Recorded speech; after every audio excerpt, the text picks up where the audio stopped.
design which necessitates need for further studies utilizing inferential statistics in data analysis.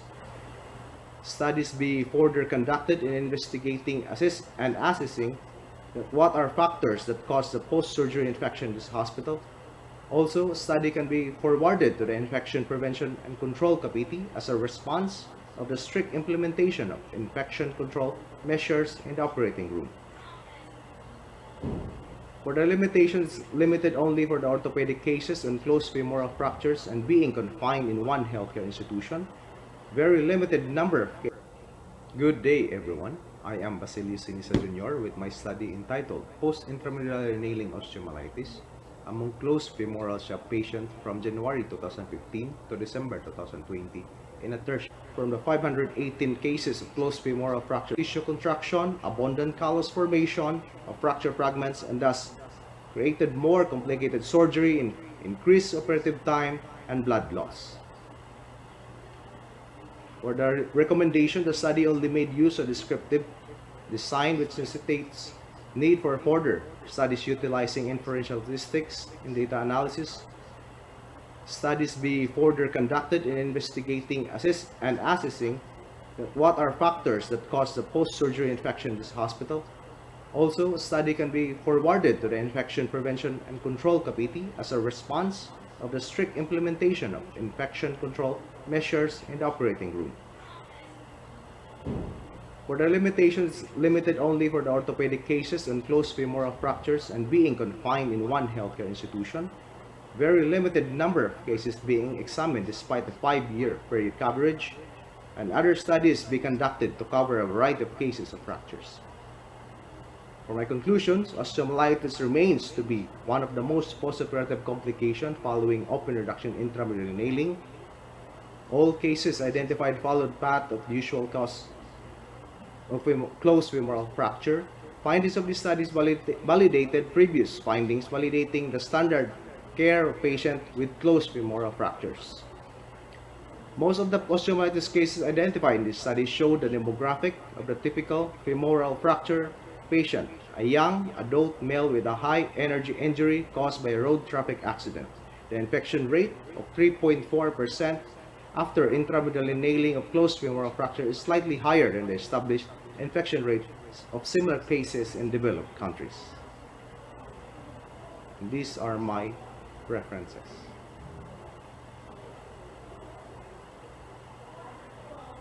Thank you.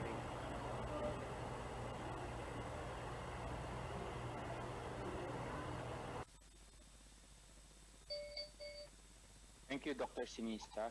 We will now entertain questions from the panel of judges. We will start with Dr. Dimla. Do you have questions for Dr. Sinisa? Yes, good morning. My first question will be, kindly clarify. You mentioned an initial sample or population of 581. May I be clarified what cases are these 581? Good morning, doctor. Yes. For your question, 581 patients. These are the identified patients has admitted, has closed femoral shaft fractures, was been underwent an open reduction intramedullary nailing in this institution for the year 2015 to December 2020. Okay, and then from the 581, only 20 developed osteomyelitis, correct? Yes, doctor. And so the prevalence rate is 3.4. 3.4%. My next question will be, can you clarify why you're specifically mentioning that your study design is a cross-sectional case series rather than simply saying it's a case series or simply a cross-sectional study? I would like to know what your thoughts are on that. We decided to choose that particular design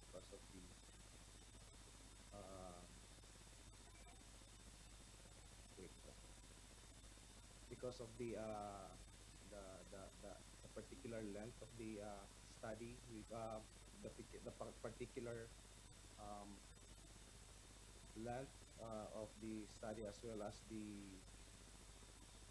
also for the because there's particular limitation for to validate that particular study because of the as we review the charts, um,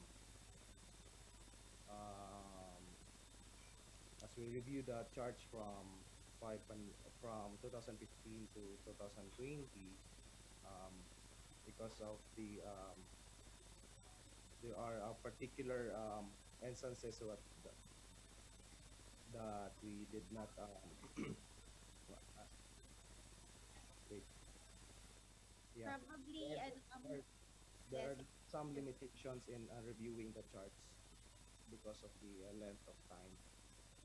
That's why we maybe if you were to pursue on presenting this paper, actually it has merits. No, it is a 5-year study. Congratulations on the effort of searching for those 20 cases. But maybe you need to be more clear whether it's a cross-sectional equivalent study or it's a case series, and the manner by which you will be presenting your methodology. It should be clear whether you are doing a case series or a cross-sectional descriptive study. And then maybe make that clear also on the title. That will be my comments. Thank you very much. Good presentation, Doctor. Dr. Gaston, do you have question? Thank you, Mark. Good presentation,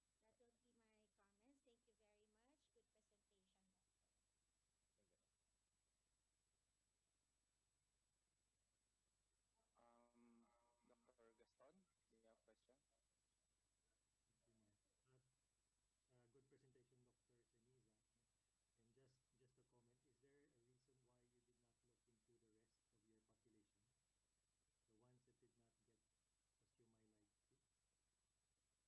reason why you did not look into the rest of your population, the ones that did not get osteomyelitis too?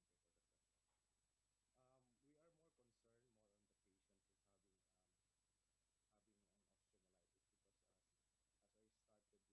on the patients who's having an osteomyelitis because as I started with my training, we usually have follow up of these particular patients, and some of the patients who did not develop osteomyelitis, usually most of them did not follow up, maybe because of the geographical differences in our locality. Okay. Yun nga, suggestion lang. Kasi nga, if you can, if you are able to have data regarding the rest of your population, then you can compare the two. Then your study will be much more stronger. Thank you. Dr. Williamin?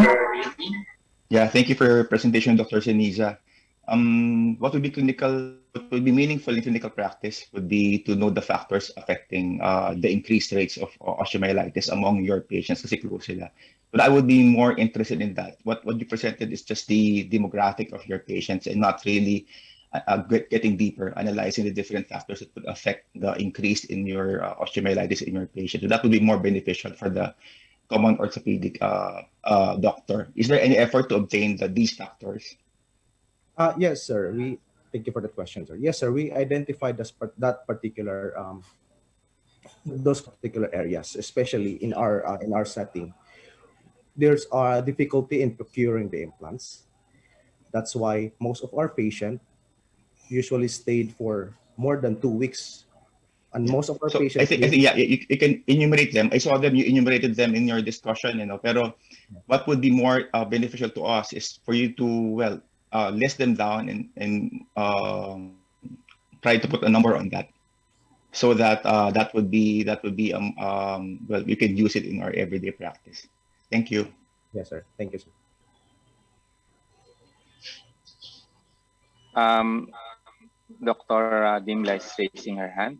Yes, if I may just add no to the comments of my co-judges, no, in line with yung uh, adding more analysis on the data that you have at hand. You can also do sub-analysis within yung osteomyelitis group mo.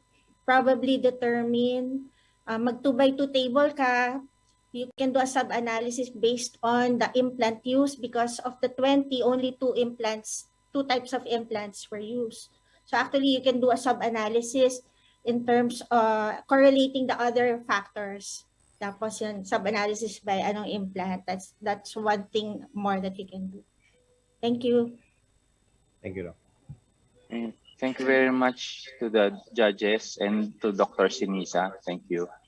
Okay, We will now okay. We will now proceed to with the second presentation. Dr. Kiawit. yes, yes, thank you, Mark. For the next presentation, the paper is entitled Radiographic Coronal Thin Point as a Predictor of Shortening of Stable Pertrochanteric Fractures Treated with Proximal Femoral Nailing. Colleagues, let us all welcome Dr. Mark Kevin Campos.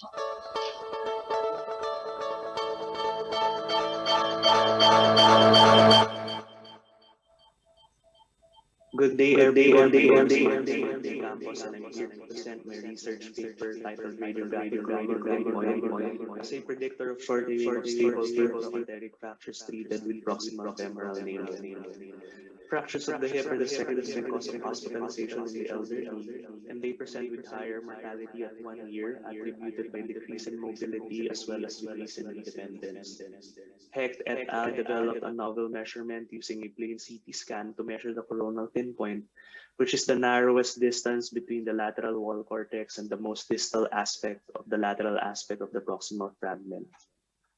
They measured the amount of shortening by comparing the immediate post-op and follow-up film 6 months after the surgery by getting the difference of the length of the helical blade that is lateral to the nail as shown in the picture. They concluded that a coronal thin point or CTP of less than 9 millimeters was a reliable predictor for significant post-operative shortening.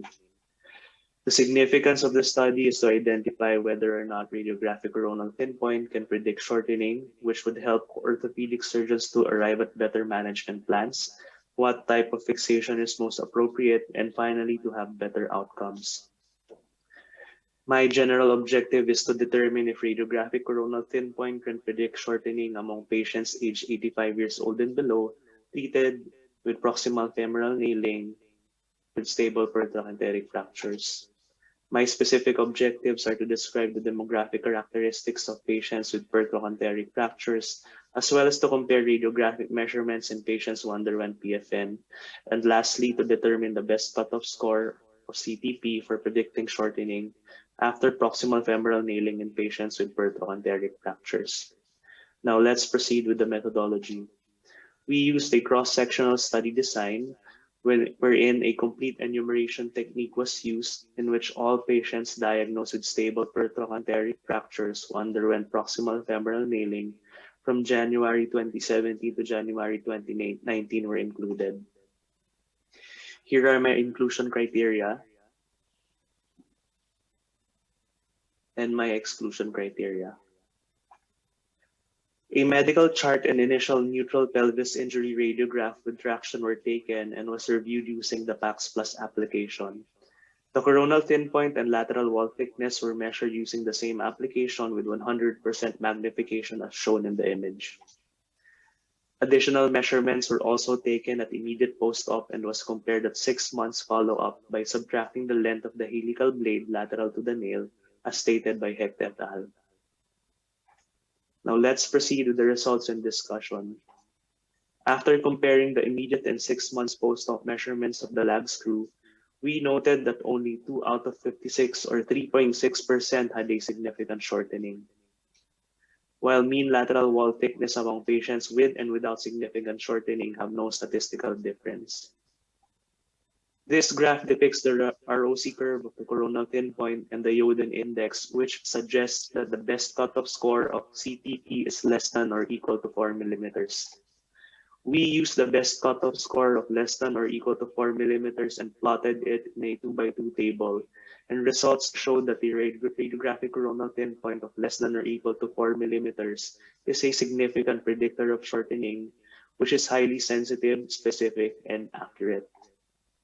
So in conclusion, patients diagnosed with stable pertrochanteric fractures were aged 75 years old and below, and mostly were females. Out of all the subjects included, only 2 patients had significant shortening at 6 months post-op. This could indicate that PFN provides good biomechanical stability, and radiographic lateral wall thickness was not significant in differentiating those who had significant shortening from those who did not. Also, radiographic CTP of less than or equal to 4 millimeters preoperatively is a reliable predictor of shortening of more than 15 millimeters. Despite the potential benefit of radiographic coronal thin point, CT scans still superior imaging tool as compared to radiograph. Although radiographic CTP is a cost-effective alternative in predicting shortening, since CT scan is not readily available in all institutions. This also contributes to the limited literature about coronal thin point in patients with pertoconteric fractures managed by PFM. For our recommendations, further investigation is needed to establish the ability of CTP in predicting significant shortening with the use of large sample size. Also, a comparative study comparing the CT and radiographic coronal thin point can be done, especially when a CT scan is readily available. Thank you. Thank you, Dr. Campos, for the presentation. At this point, may we give the floor for questions from the panel of judges. Who would like to throw?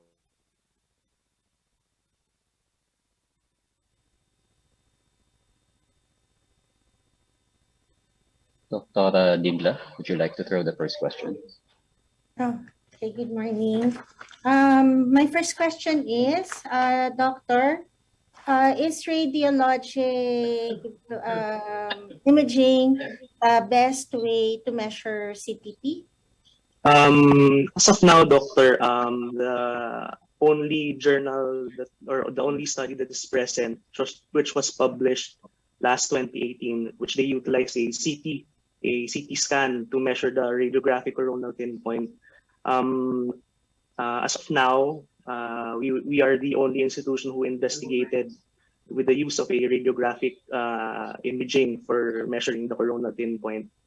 So that's why in our recommendation, we suggested that if a CT scan is available in the institution, we could probably compare the two, comparing CT scan and radiographic coronal thin point, in which diagnostic imaging is a better tool for predicting shortening. Okay, thank you for recognizing that limitation. Actually, that is a concern for me, being that you presented sensitivity and specificity values. Okay, and then it's good that you did recommend that to do further studies using CTP imaging. And what's my other question?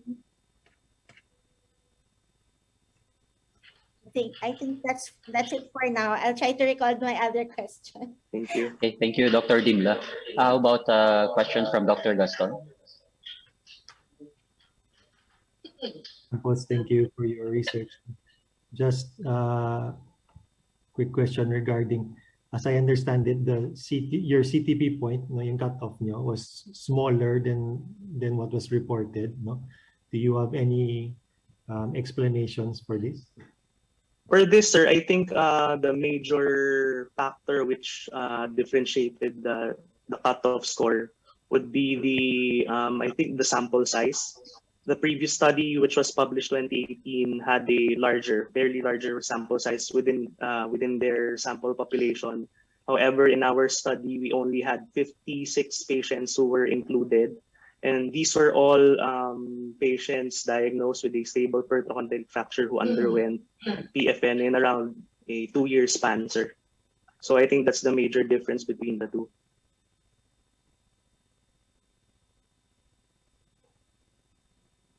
Nothing in how you measured it. Kasi sample size 56. I mean, if it's a good number, no, you can see trends already. No? And if I remember correctly, the CTP of the other study was 9. Yes, sir. Yes, sir. Yes, sir. So that's more than double, diba?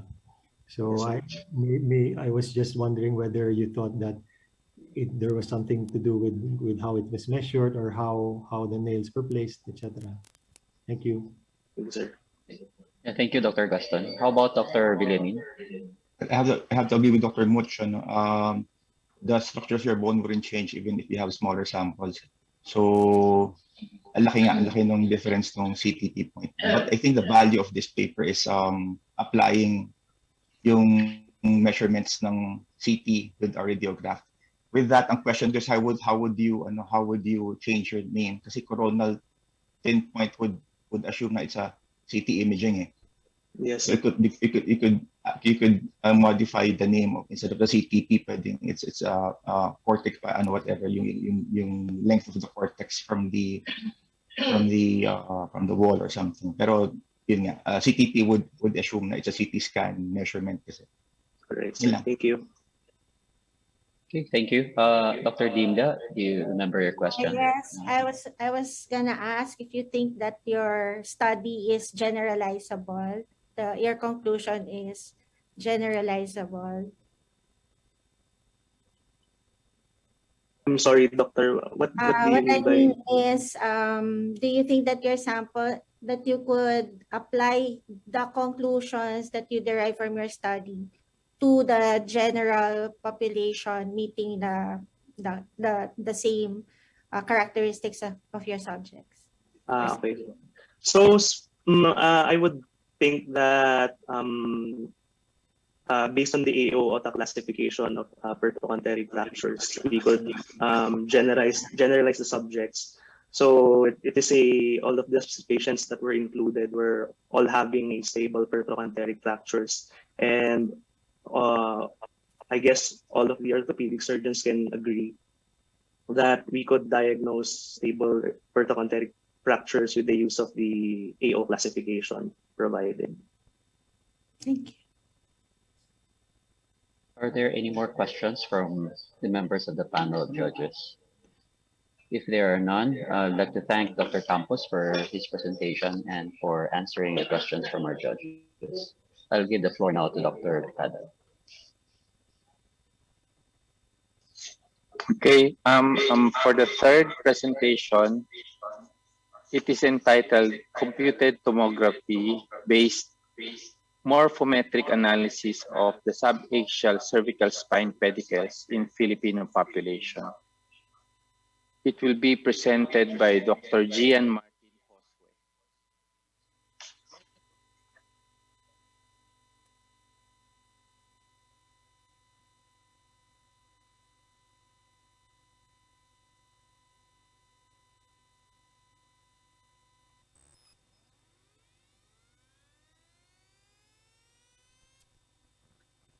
Good day. Good day. I am here to present our paper entitled Computed Tomography-Based Morphometric Analysis of the Subaxial Cervical Pedicles in a Filipino Population. Of numerous techniques of treatment of subaxial cervical spine instability, transpedicular screw fixation proved to be the most effective in overall terms of stiffness, flexion, extension, torsion, and compression in the posterior column and three-column instabilities. Despite its biomechanical superiority, transpedicular screw fixation in the subaxial cervical spine has limited acceptance among surgeons. Transpedicular screw insertion in this region is perceived as technically demanding because of the complex anatomy of the subaxial cervical spine, leading to an increased risk of complications and pedicle violation. Successful transpedicular screw insertion in the subaxial cervical spine requires a quantitative three-dimensional understanding of the morphology of the pedicles to allow accurate identification of screw axis and avoid complications. Regardless of the numerous morphometric studies on the subaxial cervical spine pedicles, the morphometry of this structure among Filipinos is very limited.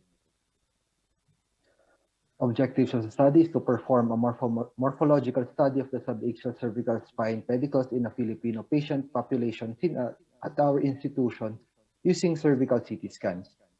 For the specific objectives, to measure the outer and inner pedicle width, outer and inner pedicle height, pedicle length, pedicle axis length, pedicle transverse angle, pedicle sagittal angle of the subaxial cervical spine pedicles, and to determine the differences in the linear, dimensions, and angular projections of the subaxial cervical spine pedicles in relation to the level, side, and gender.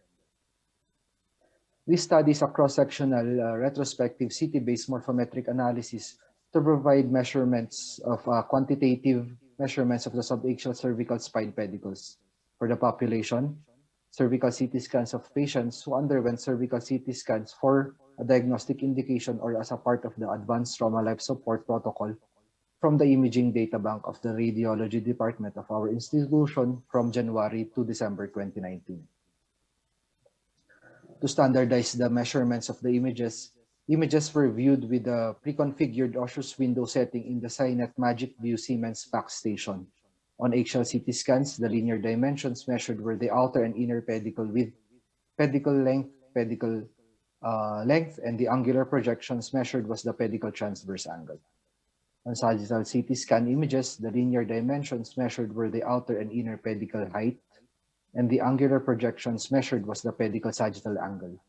Linear parameters were measured in millimeters and angular parameters were measured to 1/10 of the degree. And all subaxial cervical spine pedicle parameters were measured individually for the left and the right sides using the same digital measurement tools.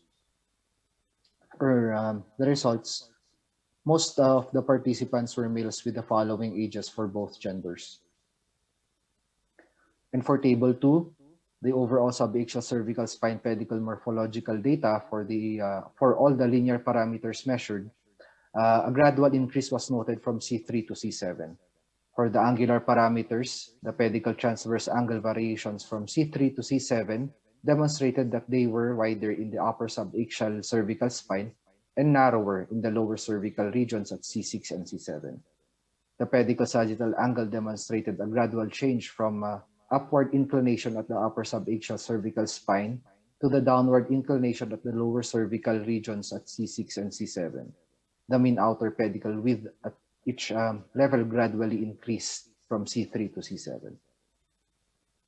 Overall, the respective differences between the left and right sides for each of the morphological parameters were not statistically significant, except for the inner pedicle width at C4 and C7, and pedicle axis length at C6 and pedicle sagittal axis at C5.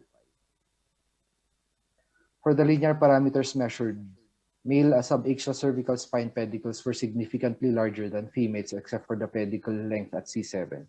The differences in the pedicle transverse angle for sex were not statistically significant except for C4. The pedicle sagittal angle in males were significantly different than females except for C3 and C7. Outer pedicle width in males were significantly greater than in females at all levels, so males tend to have a larger inner pedicle width than females. The measurements of the subaxial cervical spine pedicle dimensions in this present study demonstrated that characteristic trend and is comparable to the previous studies in the Asian population. In this study, the C7 pedicle has the maximal outer and inner pedicle width, outer and inner pedicle height. The means outer and inner pedicle width, outer and inner pedicle height have demonstrated statistically significant stepwise difference between the adjacent levels respectively. However, based on our findings, the height dimensions, which are the outer and inner pedicle height, are generally larger than the width dimensions, which are the outer and inner pedicle width, suggesting that these parameters are less likely to be limiting factors for screw placement. Therefore, the precise surgical planning for the proper pedicle screw diameter should be meticulously selected using primarily the pedicle width on each cervical level. Angular measurements were performed to determine the direction of the pedicle screw insertion in both the transverse and sagittal plane. Results revealed that angular values, particularly in the sagittal plane, were related to the level of the vertebra and might have larger individual variations. So similar findings were also observed by other authors. For example, Abumi et al. Proposed that the angulation for screw insertion was to be directed medially at about 30 to 40 degrees relative to the midline, achieving an insertion angle range of 25 to 45 degrees. However, our findings demonstrated that the angle of screw insertion should be a little more, ranging from 35 to 50 degrees in the transverse plane, and in the sagittal plane, the angle parallel to the disc, which is related to the level of the cervical vertebra and may also demonstrate individual variations, should be chosen. So this would be ranging from -10 to 20 degrees. Although a thorough understanding of the subaxial cervical spine pedicle is the key to safe and successful transpedicular screw fixation, hence the importance of pre-operative planning in conjunction with morphometric data cannot be overemphasized. Our data demonstrated that pedicle morphology, screw placement, and orientation is significantly different at each subaxial cervical spine level and between men and women. We think that our results from the measurements of the linear parameters and angular projections of the subaxial cervical spine pedicles may provide anatomic guidance for safer application of transpedicular screw fixation. Consideration for the outer and inner pedicle width should be more critical. And in general, transpedicular screw fixation is not feasible in the upper subaxial cervical spine and may be feasible in the lower subaxial cervical spine.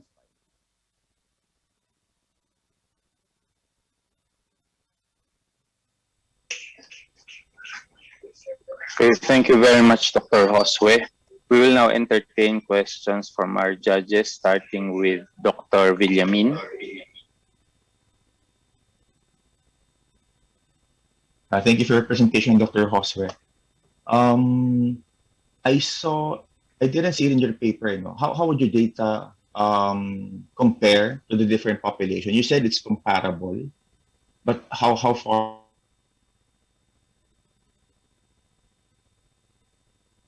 Paper that I said, sir, this was based usually on the Asian population. So the comparison is well similar to that of yes, sir. What we want to see is yung data, yung table siguro, Table, compare na yes. different. Kasi I'm looking for that. Kasi how to see how far are we, or how near our data. So Okay, sir. considering all of your data, it doesn't change any any technique otherwise ng mga spine surgeons. No, sir. It's Same just, pa rin, ano? yes, sir. Okay, thank you.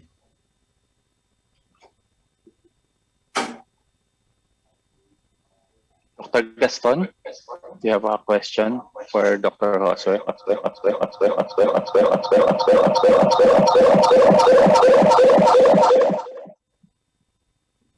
Thank you, Dr. Josue. No?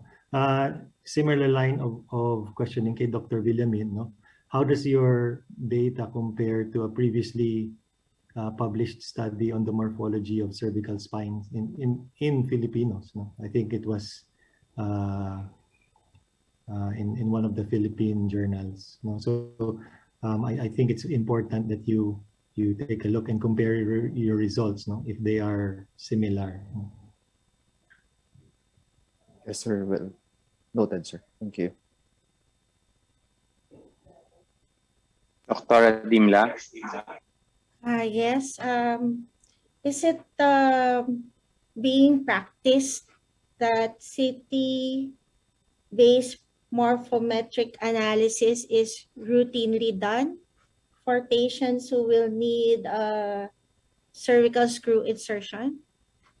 Hello, Doctor. So first, this would be based on radiographic parameters, and CT scan would be used as a more in-depth measurement tool for the pre-operative planning for prior to the surgery po, Doctor. Okay. So granting that this will be routinely done on an individual basis, what do you think is the applicability of your findings of your study? Well, the applicability of the studies is just our studies a guide. So the measurements stated would be a guide for screw measurements and the diameter that we usually use for the subaxial cervical spine. As for the conclusion, the the screw fixation would be feasible in the lower subaxial cervical spine rather than the upper subaxial cervical spine, which is the C3 to C4 po, Doctor. Okay, so I'm sorry, not a certain. Yes, doctor. Yes, I'm just doctor. curious. Do you mean to say that we do not do cervical Um, cervical screw insertion dun sa upper upper cervical spine, as you mentioned? Sorry. Doctor, it is the transpedicular screw fixation po, doctor. So there are different ways in performing surgery for the stabilization of the subaxial cervical spine. So this study is for the transpedicular screw fixation po, doctor. And it is not that feasible for the upper subaxial cervical spine, which is C3 to C4. But with the measurements that we had conducted, doctora, a smaller diameter, which is about 2.7 millimeters of the screw would be suffice. And usually we use 3.5 millimeter po, doctora. So the study is used as a guide po, doctora, in the measurement po, doctora. Okay. Thank you. There are no more questions. We will now proceed to the next presentation. We'd like to thank Dr. Josue and our judges. Thank you, everyone. Okay, moving on to the next paper entitled Effectiveness of Intraarticular Tranexamic Acid versus Intravenous Tranexamic Acid in Reducing Blood Loss for Total Knee Replacement, a randomized controlled trial. Let's all welcome Dr. Ralph August Manawis. Good day, everyone. I'm Ralph August Manawis, here to present my research entitled Effectiveness of Intraarticular Tranexamic Acid versus Intravenous Tranexamic Acid in Reducing Blood Loss for Total Knee Replacement. This is a randomized controlled trial, a preliminary report. Total knee replacement is among the most performed orthopedic procedures, around 60,000 total knee replacements in England and Wales in 2008. About one-third of patients require transfusion with 1 to 3 units of blood, with blood loss amounting to 600 ml. Total knee replacement is associated with significant blood loss that increase the risk with blood transfusion. And there are several ways to reduce the need for blood transfusion and blood loss, like the following. Tranexamic acid is an anti-fibrinolytic drug that impedes the initiation of plasminogen to plasmin, which results in clot balance. Use of pharmacologic therapies to decrease blood transfusions during procedures with high risk of bleeding are a standard treatment already. Tranexamic acid is part of adjuvant therapies in blood loss control, and its use is a standard practice by the American Society of Anesthesiologists. At present, tranexamic acid is used to stop excessive bleeding during dental, cardiac, spine, and hip surgeries.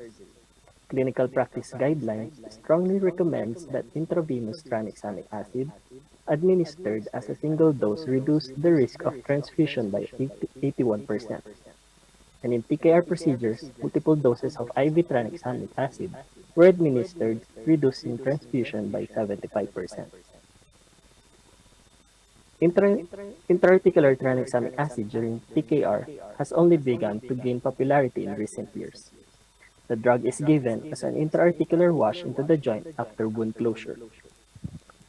IA tranexamic acid has the following advantages stated, and it attains similar results with IV tranexamic acid without a wide systemic distribution, reducing the thromboembolic risk. IV tranexamic acid is an effective adjuvant therapy in perioperative blood management, and the intraarticular route is not yet a standard practice in total knee replacement. Several studies were done comparing the two routes, yet still has inconsistencies, and the lack of locally published research in terms of blood loss control, number of blood transfusions given, and the complications, which has no strong supporting literature for recommendation. And our aim is to determine the effectiveness of intraarticular administration of tranexamic acid in TKR patients compared with intravenous tranexamic acid in reducing blood loss, and aims to answer the following specific objectives. This is a randomized controlled trial, open label, and inferiority study design.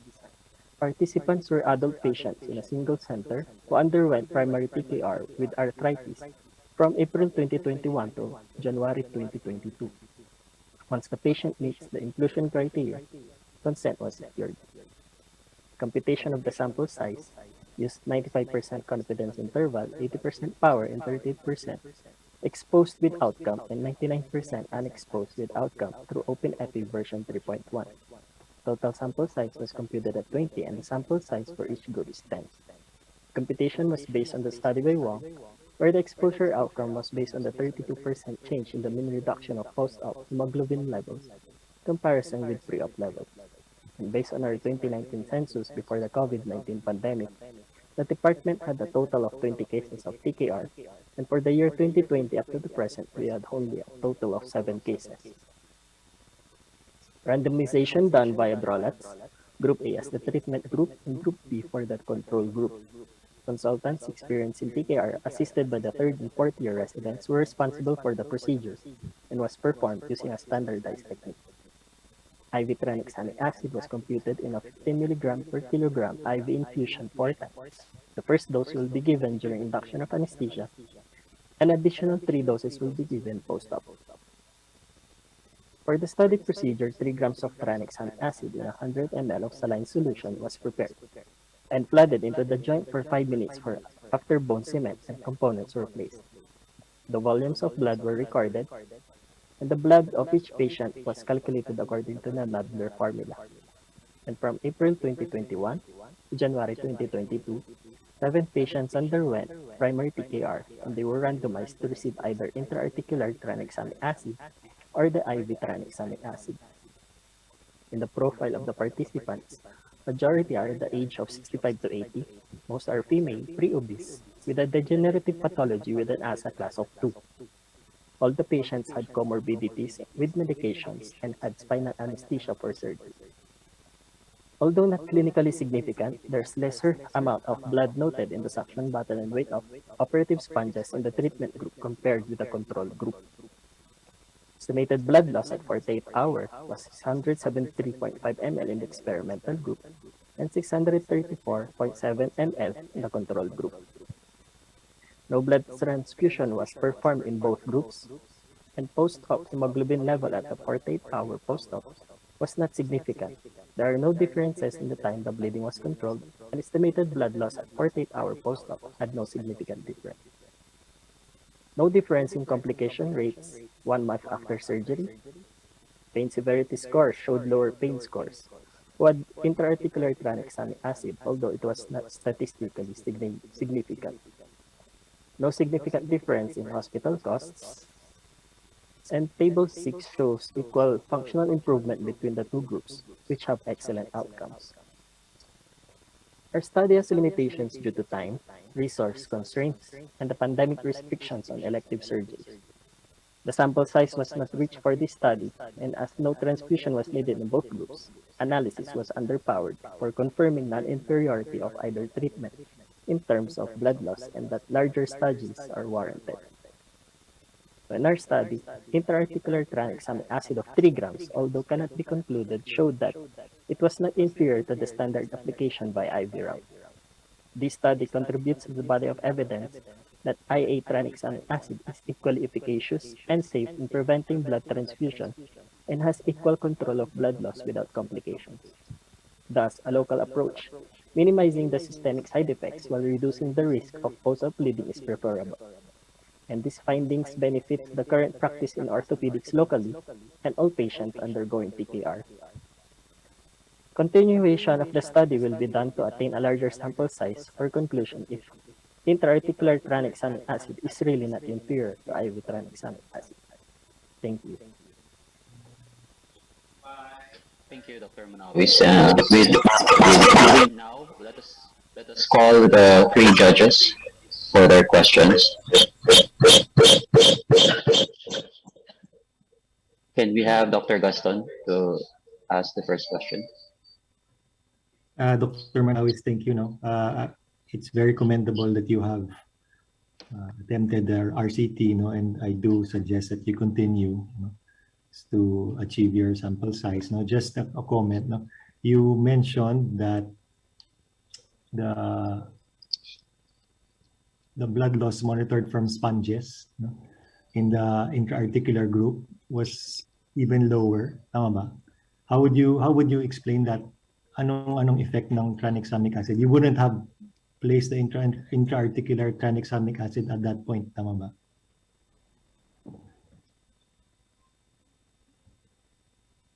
Yes.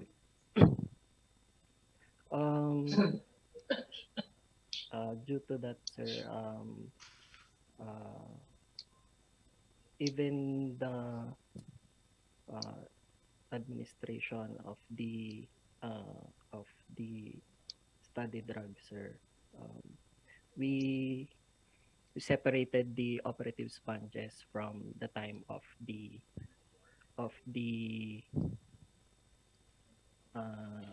application of the study drug as compared to the intra-articular, sir. But we just added that specific objective, sir. But the efficacy endpoint was still computed using the Nadler formula to establish the general effect.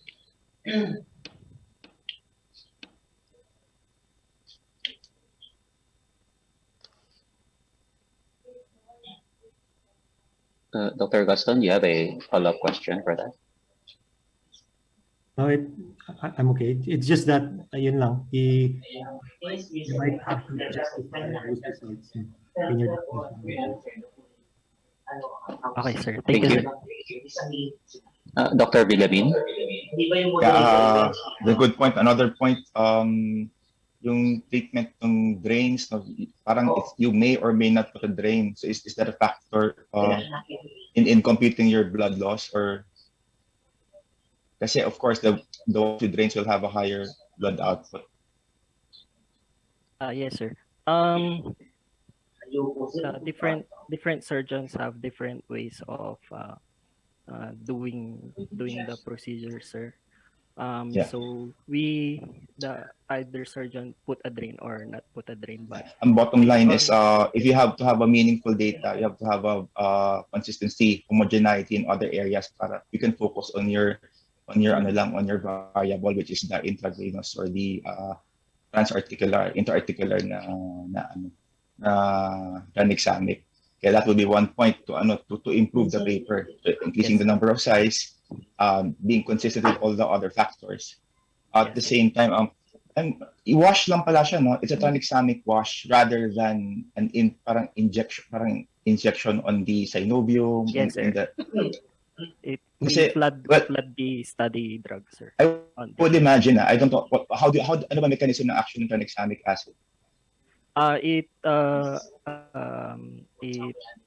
acts on the plasmin to plasminogen in order to prevent the fibrinolysis, sir. Yeah. Would the 5-minute washing allow that, yung interaction? I'm not sure. I'm not sure. Yun lang yung ano ko. Yes, based on the studies that was previously done, it has more of a direct effect on the bleeding, sir. Okay. Thank you. How about Dr. Dimla? Yes, good morning. I actually have the same concern about the sample size. So please do in achieving your sample size so that your study will have more power. And I agree, you being that this is a clinical trial, you have to be consistent on your methodology dun sa dalawang groups mo. That they should only differ dun sa intervention na binibigay. Yes. We also included other private cases po during the collection of data in order to increase the population. So we cannot control the surgeon if the primary surgeon will be using the drain or not to put a drain. Well, then that will just have to be disclosed in the final paper and provide probably a sub-analysis on that aspect. Yes, so the data will be useful. And then what I was trying to look for in your review of literature or in your introduction, parang stronger argument for why would you do this in Filipino population, because my impression was this is already established, no, the effectiveness, tama ba, based on Um, Based on meta-analysis in the international setting, it just started po in using the intra-articular route. So I started this study in order to augment and to advocate this route in in decreasing blood loss no. using the intra-articular route po. Then I will just be curious whether you will find literature on differences between Asian population and Caucasian, probably. If you could add a little bit literature on that, Yes. make your study more interesting and more parang mas substantial. Okay po. Based Thank on the other meta-analysis studies, there was no comparison of any race Okay. differences po. Okay. But yes, congratulations, no. Please pursue this clinical trial. Yes, this was marked by the department in order to be continued by Ah. the junior residents That's good. for further strengthening of the power. Thank you. Okay. Any more questions from our judges? If there are none, thank you, Dr. Manawis, for your presentation and for answering the questions. So I'll give the Thank floor you. to Dr. Mark Haddad.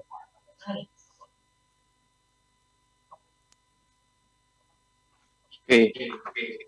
The next presentation is entitled A Comparative Study of Proximal Femoral Nail Anti-Rotation in Peritrochanteric Fractures in Lateral Decubitus and Supine Position.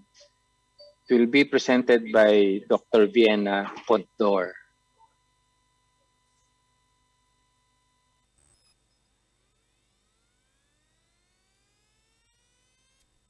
Good day. I am Diana Condor, here to present my study entitled A Comparative Study of Proximal Femoral Nail Anti-Rotation in Peritrochanteric Fractures in Lateral Decubitus and Supine Position. This is the outline of my presentation for today. Peritrochanteric fractures are fractures from the extracapsular part of the neck to a point 5 cm distal to the lesser trochanter. They include intertrochanteric and subtrochanteric fractures. Good day, everyone. I'm Ralph August Manawis, here to present my research entitled Effectiveness of And make up about 50% of all hip fractures. These locations, specifically the subtrochanteric region, is a challenge to surgeons because this is an area of great stress concentration and is subjected to several deforming forces. To achieve the ideal function in radiographic healing postoperatively in these fractures, it is important to achieve adequate reduction and fixation. There are many factors that can attribute to the ease of reduction, and one of these is the positioning technique.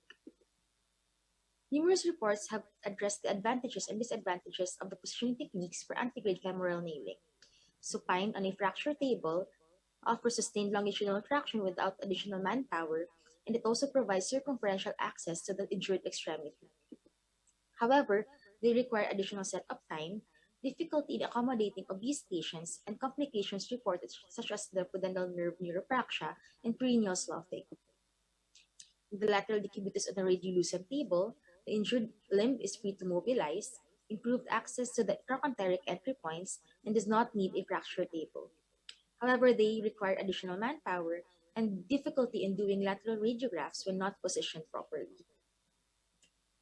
The objectives of this study is to determine which position in doing the PFNE offers more advantage than the other, to compare the quality of fixation, adequacy of reduction, bony union, and functional outcome in PFNA done in the lateral decubitus and supine position, and to determine the complications and difficulties brought about with the different positions. This is an open cohort design, and convenience sampling was done. After IRB approval, patients were recruited and informed consent was signed. Inclusion criteria includes adult male and female, patients who will have to undergo or have already undergone open reduction PFNA either in the supine or lateral position, and unstable type of peritrochanteric fractures. 39 patients were included in the study, wherein 6 were lost to follow-up and 4 had no post-operative radiographs uploaded in our system. A total of 29 patients completed the study, of which 16 at the supine group and 13 on the lateral group.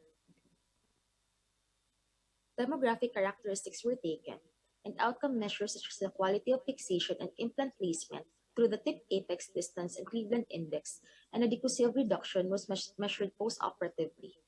And bony union score using the radiographic union score for hip and Harris hip scores were measured 6 months post-operatively. Descriptive statistics such as count, percentage, mean, and standard deviations was used to describe the demographic and clinical characteristics of each patient. And after the data for each population were gathered, the data were analyzed using the t-test procedure in two population means and Fisher exact test. For the supine group, the patient was placed on a fracture table. The ipsilateral arm was secured using a body strap or taped within the trunk, while the uninjured leg was placed on a leg holder. The torso was pushed 10 to 15 degrees to the contralateral side. While the lateral group, the patient was placed in a lateral position with fracture limb up, supporting bolsters were placed, and the contralateral hip was maximally flexed and knee 90 degrees flexed. The operative limb was free to move to get proper reduction. The study had 8 overweight patients managed in the lateral position group and 2 patients in the supine group. A higher average BMI in the lateral position group was reported, and this may be chosen by the surgeon due to the ease of nail insertion. A study by Ozkan and Connolly et al. Reported the lateral position group to have a lesser operative time compared to the supine group. In our study, the lateral group had an average intraoperative time of 158 minutes and the supine group of 171 minutes. The average tip apex distance of the two treatment groups are within 20 to 30 millimeter, which means that it is within the allowable distance. On the other hand, for the Cleveland index, all are optimal for the lateral position, while 56% are optimal for the supine position. The bone union score at 6 months post-operatively reported 80% on the lateral group and 94% on the supine group. With regards to the adequacy of reduction for the lateral decubitus position, 92% are acceptable and 69% are acceptable in the supine group. One case of pudendal nerve palsy was reported in the supine group due to perineal pressure onto the fracture table secondary to prolonged operative time, in this case which is 220 minutes. The study showed no significant difference in the distribution of the tip apex distance, adequacy of reduction, and bone union rush scores between the two groups. However, there is a significant difference in the distribution of the Cleveland index score and Harris hip score of the patients treated in the lateral and supine position. These are the limitations of our study wherein we had limited number of patients. It is a non-randomized design.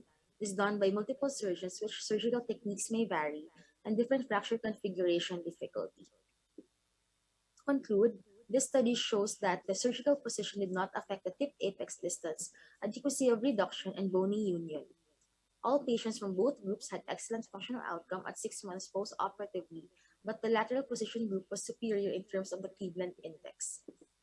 With proper surgical technique with PFNA in lateral decubitus position, this may be safe, executable, and can benefit more patients with peritrochanteric fractures. Thank you. Thank you very much, Dr. Condor, for that presentation. We will now entertain questions.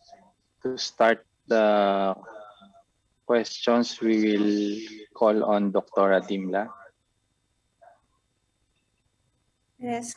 Good morning. Doctora, can you say this is an open cohort study? What do you mean? So Doctora, this the population or my sample was not taken at one specific time. So my sample I can add patients anytime in between my in between my time frame po. Okay. Would you say there was random assignment of position, or this is an purely observational study? So for this Doctora, this is a non-randomized design. So And this is one of our limitations for with this study. So basically, it's an observational study wherein you followed up the patient in time to measure the outcomes that you were looking for. Yes, Doctora. Okay, thank you. Thank you. Dr. Gaston? No questions. Good study, Doctora. Thank you, sir. How about Dr. Villamin? Thank you for your paper, Dr. Condor. The value of this paper is really to tell if it's also effective if you don't use a fracture table and using the PFN because not everyone has a fracture table. In that regards, it's very good. How would you account for the significant significant improvement in Cleveland index and HHS in your lateral patients in your paper?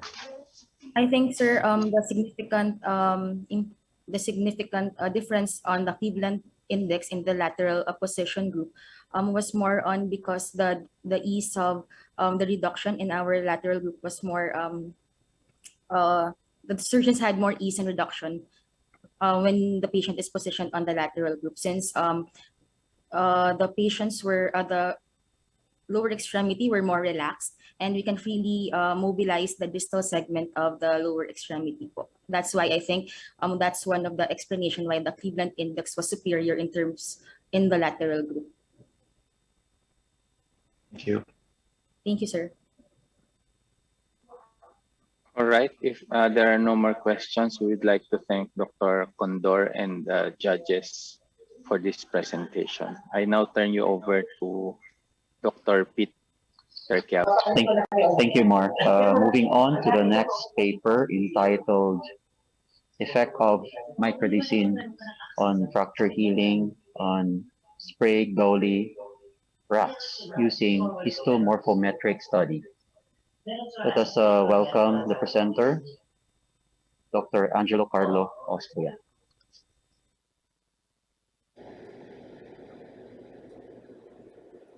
Open fractures are disastrous injuries wherein there is a higher risk for direful consequences such as non-union and infection.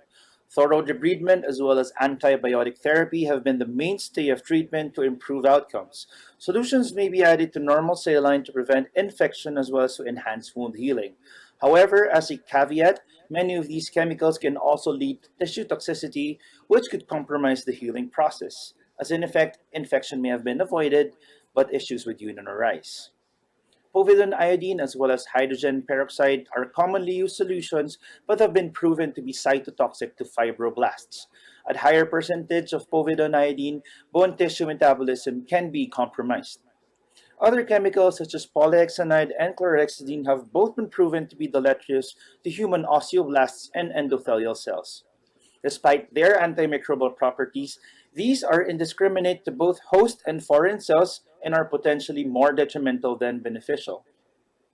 Microdicin is a sterile superoxidized water which contains sodium chloride, sodium hypochlorite, and hypochlorous acid.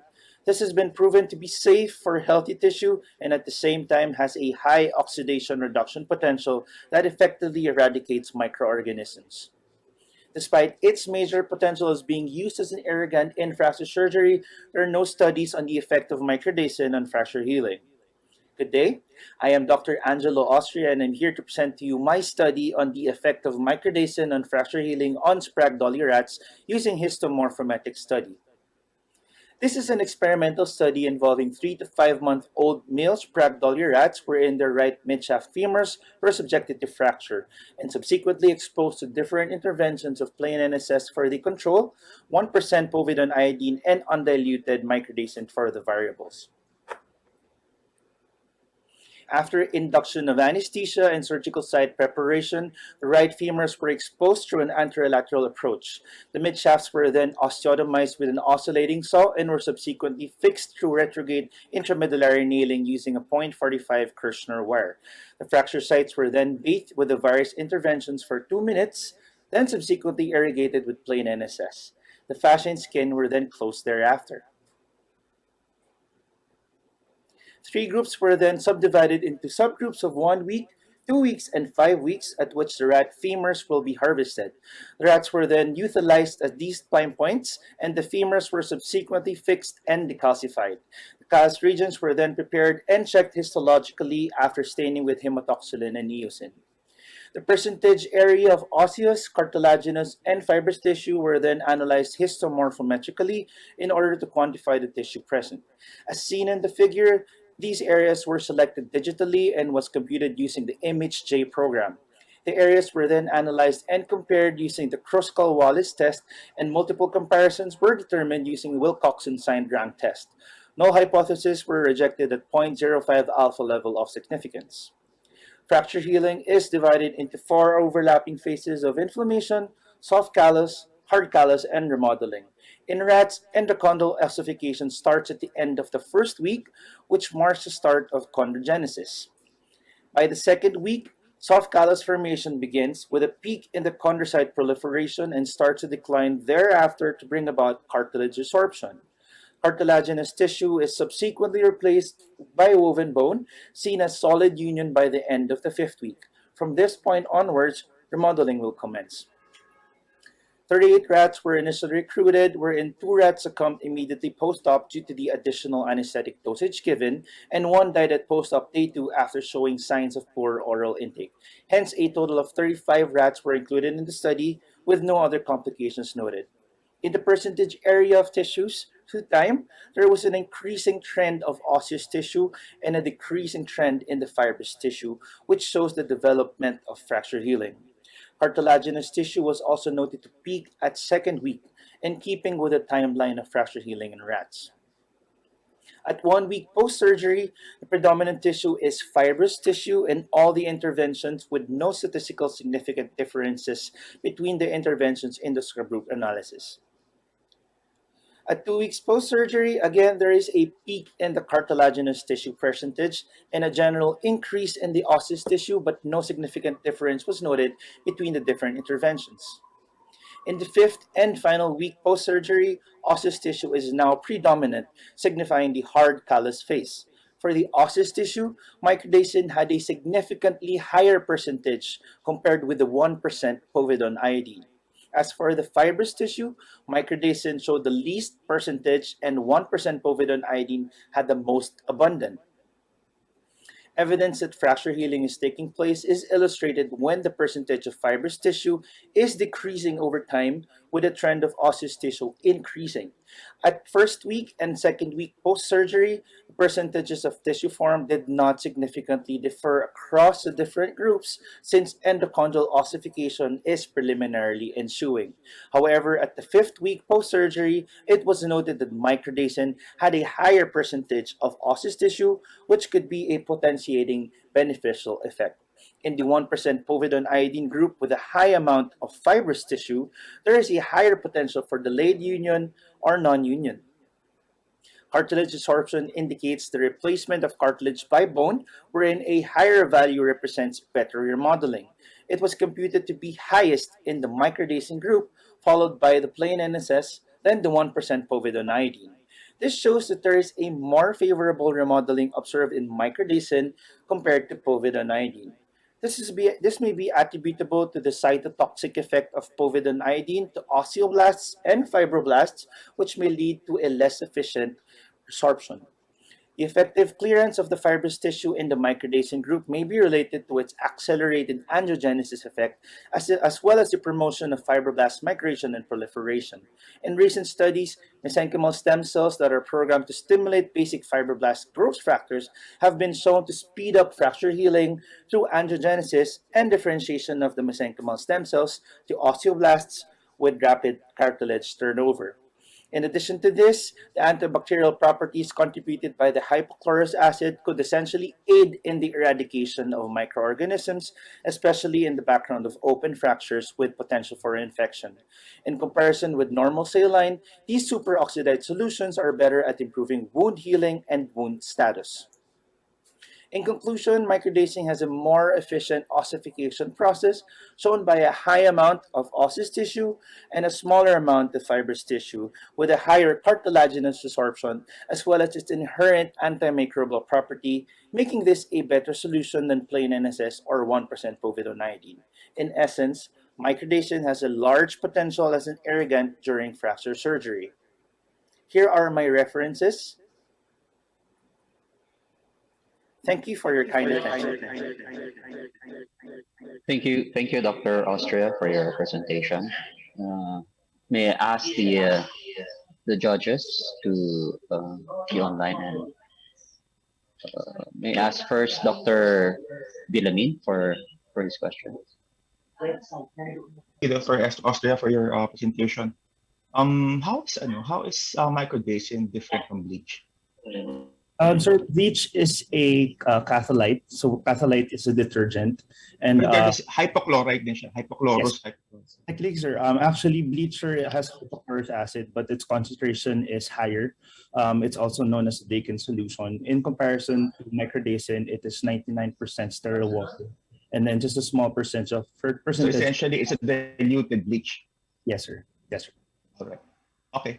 Sige, why? So why not use a diluted bleach versus microdacin? Sir. Actually, there are studies already using the well, sir. In comparison with the Dakin solutions, sir, or the bleach solutions, sir, there have been a lot of studies signifying their cytotoxic effect to osseous tissues. But the specific dilution factor used to create a Dakin solution is not standard. So we only dilute it through means of manual dilution. So microdacin is already a prepared solution that already has this standardized percentages of values. In addition to that, sir, it also has other components such as the sodium chloride and hypochlorous acid Which which you can add also to bleach. You can add to bleach. I mean, I'm just saying. Kasi do you have a cost analysis? I mean, I'm just thinking as a patient, how would they tell this to the patient? How much would he cost? Will it cost for the patient for 2 years? Well, sir, in our institution po, sir, when I asked in our center, it's for a 500 ml bottle, it costs around 1,691 pesos. So it is a little bit costly, sir, but I think the benefit of that is you already have a prepared sterile solution. So you know that it's already prepared properly comparison to bleach. But I agree po, sir, I think in essence, sir, since bleach is basically microdacin is just diluted version of bleach, it can be done if proven in a good proportion of the ratio of solutions. Thank you. Thank you, sir. From Dr. Dimla. Yes, if you could please reorient me briefly on what inspired the use of microdacin as a factor that promotes fracture healing, and Right. what are the hypothesized mechanisms? Okay, thank you, Dr. So actually, Dr. In orthopedic surgery, we have a lot of different solutions that we use during different procedures. So especially, for example, for fracture surgery or even in joint replacement, we use a lot of different solutions so that we can avoid the dreaded complication of infection. It's different per surgeon. So some will use diluted povidone-iodine, some will use undiluted povidone-iodine, some will use polyhexamethyl biguanide. Some will use microdacin. So there is still no standardized or there is no recommended solution to be used. Actually, in studies, the recommended solution to be used is just plain NSS. But I thought that this will not be able to control infection. So the only thing that can help in the infection control is an adequate debridement plus the use of antibiotics. So this inspired me to look for a solution available locally that we can use that can help in the fracture healing, will not be detrimental since there's cytotoxic effects with different solutions. In addition to this, preventing infection. Okay, so would you say that the manner by which microdacin can contribute to fracture healing is through the prevention of infection? Dr. Since this, it's a limitation of the study that I did not look specifically at the infection rate. My purpose was to look at the outcomes in terms of what kind of tissues will come out after the fracture healed. So my main goal for this study is to look for what specific tissues will form after the healing. But I think in future studies it would be also good to analyze the effect and if ever there will be a higher or lower percentage of infection for microdacin. Okay, so if I may just be clear, the premise is that you are relating the histological findings and you're attributing those to microdacin. However, you're not yet sure of the mechanism. Yes, doctor. Actually, it's also part of our recommendation. Since actually there's a lot of recent studies, 2022 studies, proposing the the pathway of neoangiogenesis and fibroblast migration to aid in fracture healing, since in the past there have been no solutions, no medications to aid or to improve fracture healing except for bone morphogenetic protein. It's actually my plan in the future to continue this study and then look into the in the immunohistochemical analysis if ever there is migration of the fibroblasts or if there's proof of neoangiogenesis. Okay, thank you. Thank you, Pa. Question from Dr. Gaston. Dr. Austria, I commend you for the well done experimental basic science study. Yes, sir. Hindi lang ginagawa, so very good. Just comment on your manuscript. If I remember correctly, you may want to highlight or give more details on the drug or the solution or the product that you are using, that was lacking, and you may want to include as well, an ethical statement, whether or not the company or you received any funding as such, kasi that might introduce bias. Okay, sir. Sir, just to answer, thank you for the suggestions, po, sir. I will add it in my paper. But for the last comment, po, sir, actually, sir, there is no funding provided by the microdacin company. So we are not affiliated with the company per se. This is merely a hypothetical study based from what I read, po. So, sir, we don't have any connection whatsoever with microdacin. Yeah, so just highlight. You just need to highlight in your study kasi nga, when outsiders or read, then they will try and see whether there are sources of bias. Okay, sir. Thank you, thank you for the suggestion, sir. Okay. Thank you, Dr. Austria, for your presentation and for answering the questions. I'll give the floor now to Dr. Marcada. Okay. Our next presentation is entitled A Comparative Study of Peripheral Nerve Block versus Wide Awake Local Anesthesia, No Tourniquet, in patients with hand and wrist fracture requiring bone.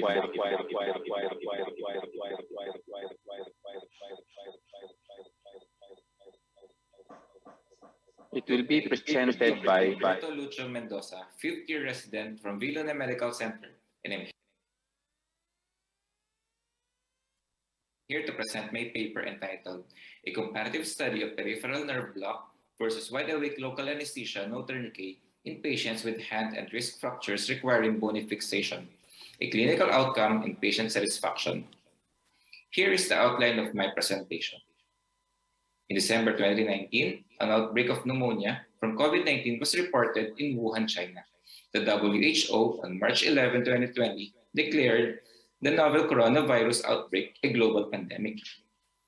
The COVID-19 pandemic is highly challenging for the operating room staff and healthcare workers in the emergency departments. To minimize the risk, the OR team resorted to wearing level 4 PPE. Additionally, the anesthesia team used negative pressure device during intubation or avoided the aerosolizing nature of GA. Despite this, many hospitals still institute a moratorium on elective surgeries altogether, which included many orthopedic procedures. However, COVID did not prevent our patients in seeking consult for their orthopedic injuries. We had to find a way to treat our patients who were indicated for surgery while minimizing the risk from COVID in the operating room. According to the study of Herman et al., the use of regional anesthesia during the COVID-19 pandemic should be the preferred method of anesthesia whenever possible. PNB and Wallet are both examples of regional and local anesthesia.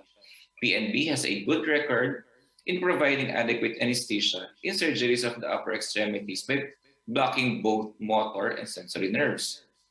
On the other hand, Wallant, though a relatively new technique, still provides adequate anesthesia while sparing the motor nerve. This is significant because this allows the orthopedic surgeon to check the stability of fixation and assess the active range of motion intraoperatively. Additionally, Wallant, as the name suggests, requires no tourniquet by using the vasoconstrictive effect of epinephrine. This study investigates the result of Wallant and PNB in bone fixation surgeries of the upper extremities, particularly the hand and wrist. The results are pertaining to post-op pain, length of stay in the PACU, length of hospital stay, patient satisfaction, and complication. The study design is a randomized control trial with a study population of 20 patients, 10 from the PNB and 10 from the Wallant group. Once indicated for surgery, the patients with hand and wrist fracture requiring bony fixation will be scheduled for OR. The patients included in the study are 18 years old and above, both male and female, while patients excluded in the study are those who are psychologically incapacitated, hemodynamically unstable, those with severe pre-op anxiety, and those with allergy to lidocaine and epi. Before the surgery, patients will be assigned to receive either Wallant or PNB using a computer-generated randomization table. The following will be measured. VAS scores are taken on 8, 24, 48 hours post-op. Length of stay in the PACU will be measured by determining the time the patient arrived until he or she leaves the PACU. They stayed in the hospital post-operatively, and patient satisfaction using SF12 health survey form. Data will be recorded and analyzed.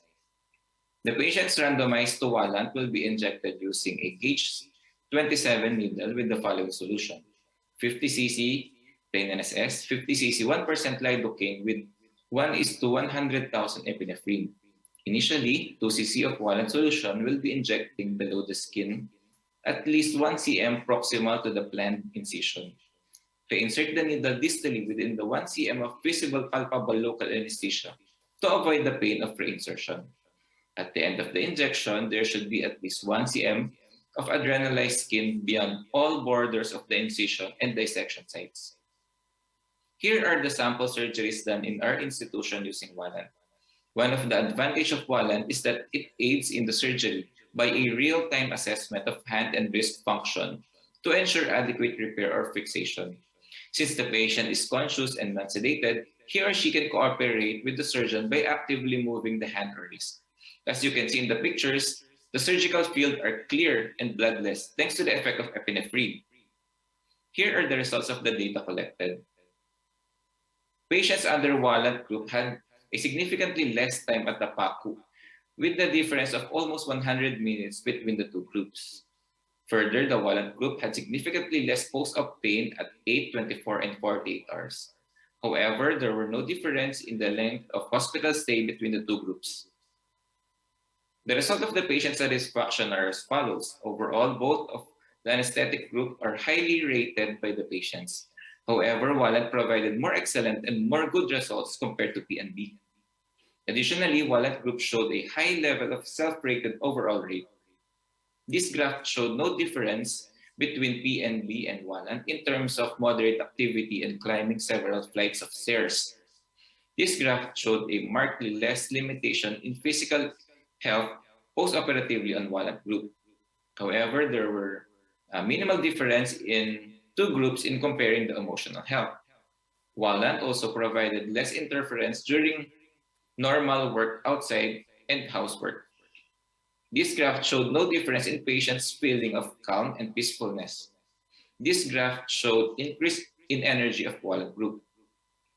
This graph showed slight difference on patients' negative feelings. This graph showed more patients on the Wallant group had less interference with social activities. However, one complication was noted to both Wallant and PNB. Both of them had one conversion to general anesthesia. Both PNB and Wallant provided adequate anesthesia and overall had a high patient satisfaction. Wallant group had significantly less time in the recovery room and significantly lower post-op pain. Wallant group rated higher patient satisfaction in comparison to PNB. Wallant group patients spent significantly less time in the recovery room, minimizing exposure to the patient as well as the staff. Post-op pain was significantly less in the Wallant group, likely due to the avoidance of tourniquet and lack of rebound pain that is more common in PNB. In conclusion, Wallant is an effective technique of anesthesia, especially during the pandemic, because it eliminates the aerosolizing effect of general anesthesia. minimizing exposure for the OR team as well as the patient. This study shows that vials provide superior post-op pain reduction compared to PNB, while maintaining its advantage in providing the surgeon an intraoperative assessment on fixation. Overall, wallet procedures allows orthopedic surgeons to continue treating patients even during the challenging times of the pandemic. Here are my references. Thank you. Thank you very much, Dr. Mendoza. We will now entertain questions from our judges, starting with Dr. Much Gaston. Thank you, Dr. Mendoza. Again, a very well conducted study, no? Very commendable. How would you explain the superior post-op pain relief, no? Even up to 48 hours compared to PNB? Pero ganda ng joint niya, boss. Good morning, sir. Good morning, sir. One of the disadvantage of the PNB is that it has a rebound pain, particularly it is what you call a hyperesthetic state, particularly after using the PNB, which is more common at 24 to 48 hours post-operatively. However, in Wallant group, there were no recorded rebound pains. Okay. Dr. Timla, you have a question? Actually, it's more of a comment. I noticed that your discussion was very brief. I would suggest that you beef up your discussion by injecting your review of literature and comparing, contrasting your results with that of what we have in the literature. Thank you. Thank you, ma'am, for the suggestion. Dr. Villamin? 2 points lang. Number one is an RCT. So I didn't see how you randomized in the method of randomization of patient. Tapos, is the SF12 validated for your patients? Or you just got it, the English version, and then... Thank you for the question, sir. For the first question, it was randomized. For the first participant was randomized by my co-author, and then the succeeding participants were randomized using a computer-generated randomization. And for the second question, the SF24, unfortunately, I can't find any patient satisfaction, particularly in patients with hand and wrist fractures. However, in this health survey, I can say that it is applicable to my study. May Tagalog na SF36. Well, we can search. It's a shorter version of the SF36. Okay. Any more questions from the panel of judges? Okay. There being none, we would like to thank Dr. Mendoza for that presentation. And we're now down to the last presentation. And we'll turn over to Dr. Peter Piawi. The final paper to be presented today will be entitled Quality of Reduction of Closed Reduction Internal Fixation and Open Reduction Internal Fixation using Smith-Peterson approach for displaced femoral neck fractures in adults, a retrospective cohort analysis. This will be presented by Dr. Catherine Marie J. Diazis Gonzalez. Femoral neck fractures pose a challenge to the orthopedic surgeon because of the possible complications of avascular necrosis, malunion, and non-union. Hence, the goal of treatment for femoral neck fracture is anatomic reduction to minimize these complications. In this, we need to decide which is more advantageous to achieve this goal of anatomic reduction: closed reduction or open reduction.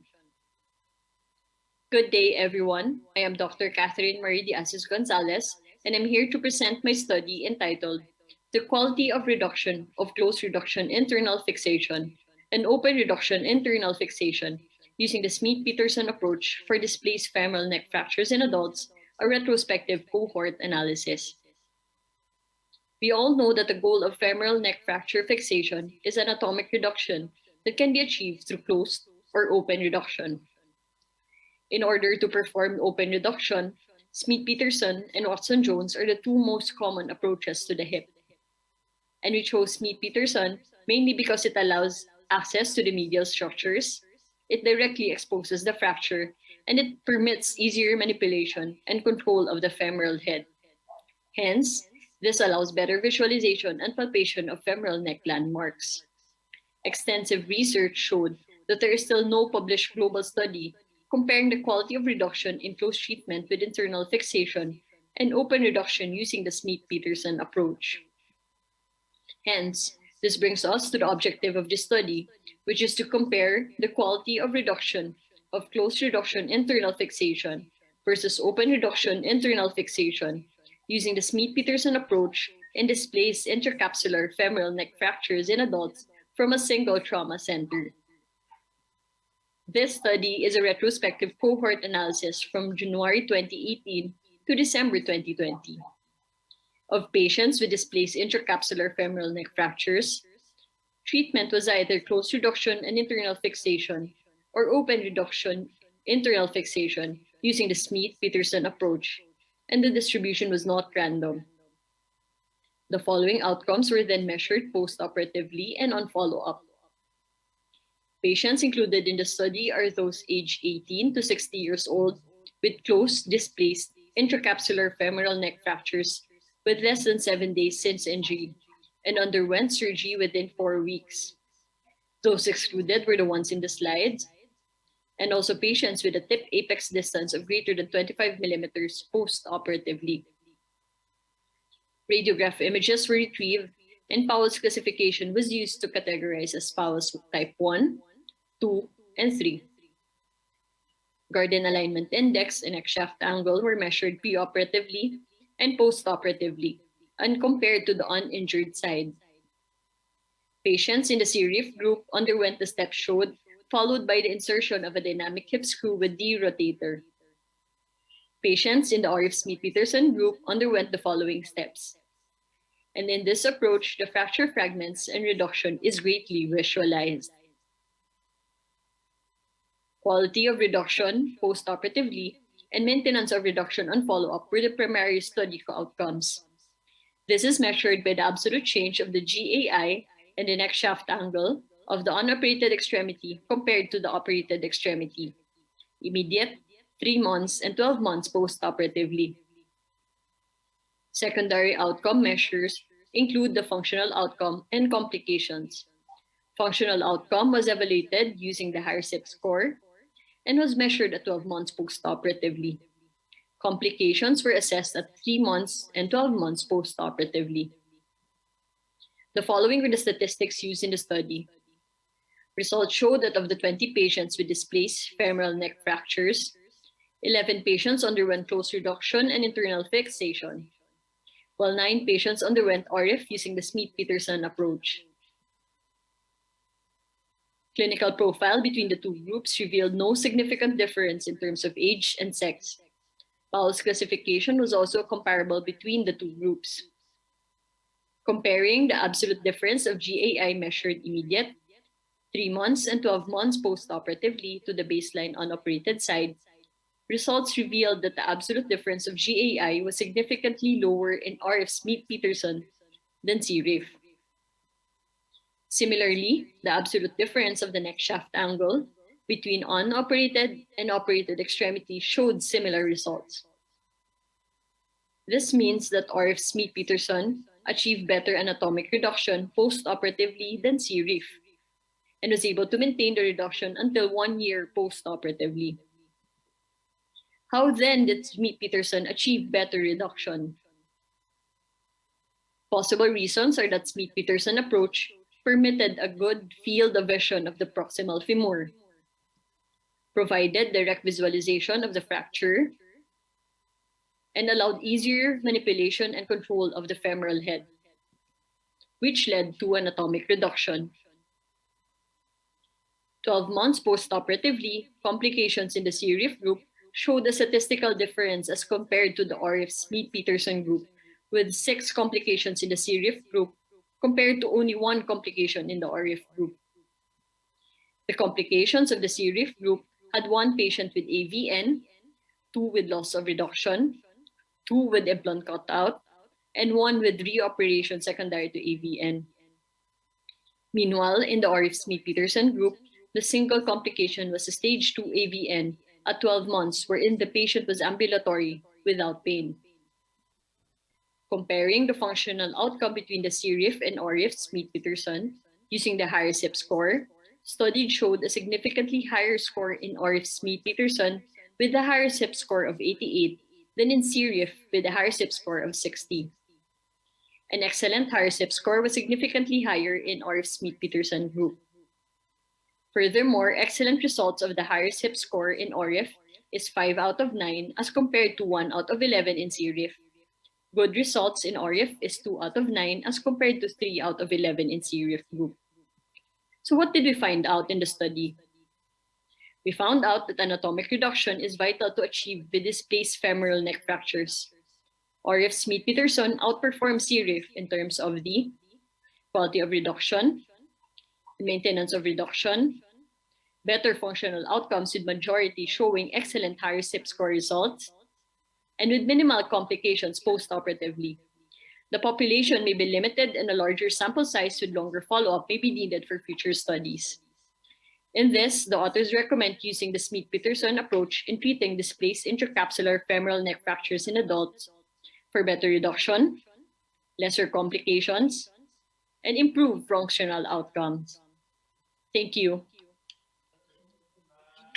Thank you, Dr. Gonzalez, for your presentation. At this point, I open the floor for questions from the judges. I'd like to ask first Dr. Villamin for a question.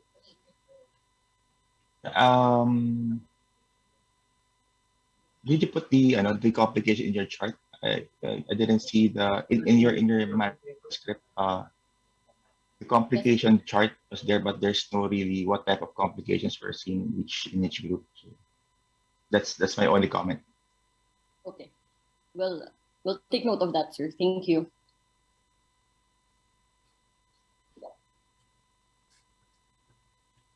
How about Dr. Dinla? Questions? Yes, I would like to suggest the inclusion of data analysis represented by risk ratios, risk reductions, consistent with the cohort study. Okay. Thank you. How about Dr. Gaston? Yeah, and mine is more on the methodology. Who determines whether a patient gets open reduction or closed reduction, and are these kumaga which surgeons? No? Is it surgeon dependent? Yes, sir. It is basically surgeon dependent. So it depends on the surgeon on what they will on what kind of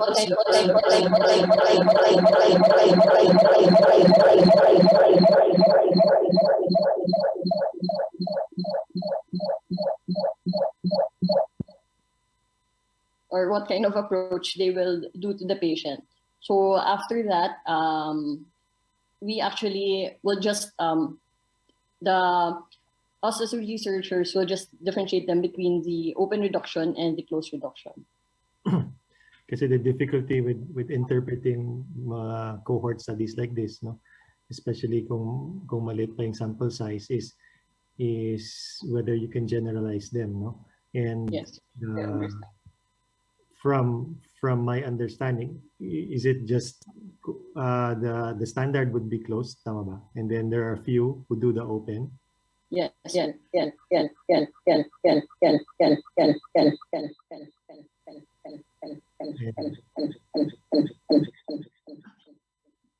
Sorry for that. And you might want to include, no, sa demographics mo, no, the level of competency of the surgeon, no, consult, kasi yan parang baka sasabihin ng mga reader, baka yung gumagawa ng open reduction are consultants, no, tapos the closed reduction residents, parang ganun, no? yes. But sorry, I included in the I included in the manuscript, sir, that those surgeons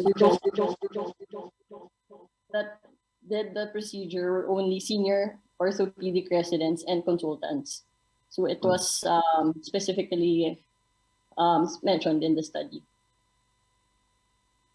And as our recommendation is to include more patients for the population, and so that we could generalize this to a greater extent or a greater coverage for the people. In terms of we could apply it to other patients as well. Okay. Are there any more questions from our judges? If there are none, I'd like to thank Dr. Gonzalez for her presentation and for the judges for their questions. At this point, I'd like to give the floor back to Dr. Mark Adag to conclude this activity. All right. On behalf of the research committee of the POA, with Dr. Mel Ramos, Dr. Alvin Amador, Dr. Peter Kiawit, and myself, we would like to thank the presenters and, of course, our distinguished panel of judges.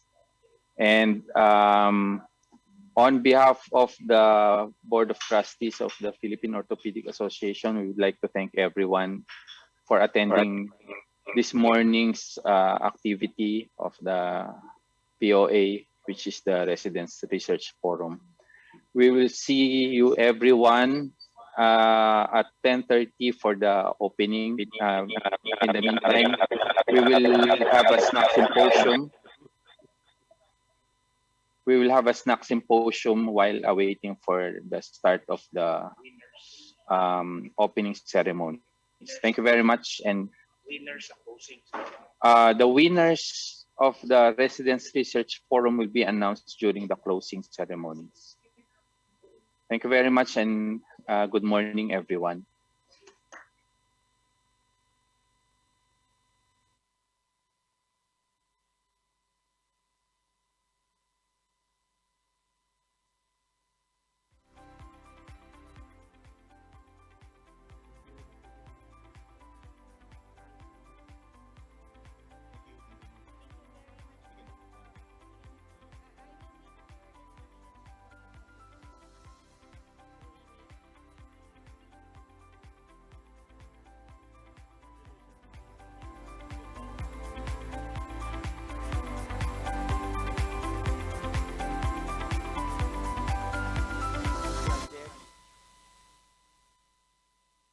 Sir, do we leave the meeting and then we check the scores?